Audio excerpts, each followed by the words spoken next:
arcades have 50-button controllers and instruction manuals the size of War and Peace, it's rare to play a video game that gives you few options. And with this one, you just have two. You either ride, or you die. And then you play 187 Ride or Die while you're burning in hell. Well, because we imagine that's the kind of games people will be playing in hell. This French-developed ride through seedy, bullet-ridden streets lacks all the street cred.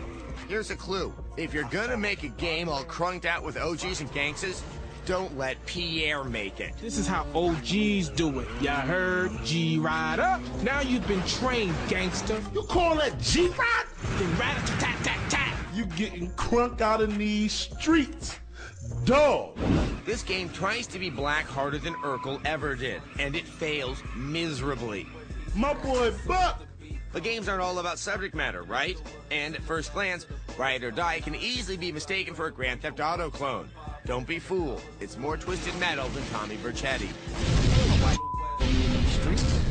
In fact, you'll never leave the confines of your vehicle unless you count hanging out of the sunroof. This game is all about the cars, though there really aren't all that many of those. Ride or Die single-player game is lighter than a crack whore on a 2-week binge. You play as a young thug named Buck, who's trying to climb the crime syndicate ladder. Buck's boss is a Biggie Smalls knockoff named Dupree. If you fail, you die. Nice guy.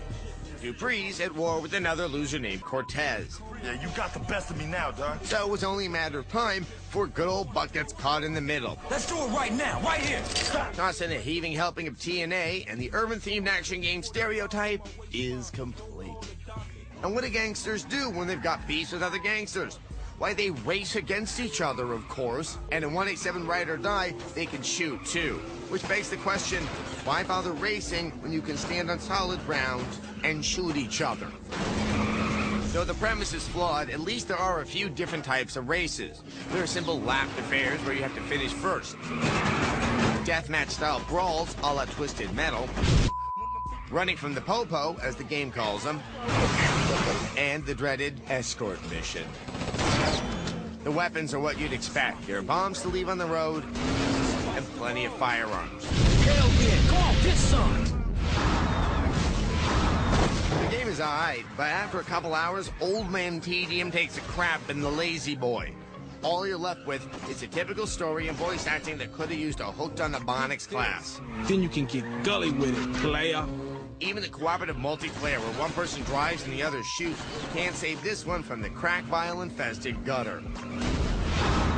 A Twisted Metal clone without the twist, Ride or Die is a racer that's easy to pick up and even easier to put down.